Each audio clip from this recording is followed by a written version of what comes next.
Hi everybody, I'm Franc Anderson and I'd like to talk to you about how to choose photographic paper. Let's look at size first. There are a large range of sizes. The smallest is 3.5 by 5 inches and you can go up to 20 by 16 inches and beyond. The weight of the paper is important. It comes in basically two weights, single weight and double weight. Double weight is much easier to handle and also much more successful when it comes to mounting. There are also two basic types of paper. There is resin-coated paper and fiber-based paper. Resin-coated paper is where the base paper of the print is coated with a plastic compound and the emulsion put on top. This means that when you process the print, it's much faster in the developing stages and also much faster to wash. However, fiber-based paper has its advantages. You'll find that you get richer shadows with fiber-based paper. You'll also find that it's much easier and much more successful to tone fiber-based paper with, say, selenium. You also need to consider the contrast of the paper. Paper is graded from 0 to 5, 0 being the softest grade of paper, the softest contrast, and 5 being extremely hard. You can buy separate grades of paper, but this means keeping large stocks, and I suggest that you consider a variable contrast paper, such as this.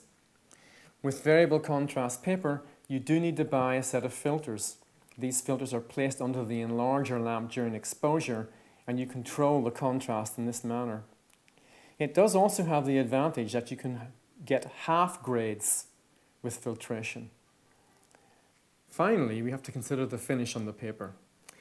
Paper comes in 5 finishes, starting at one end with matte, no reflectivity at all, semi-matte, luster, pearl, and finally glossy.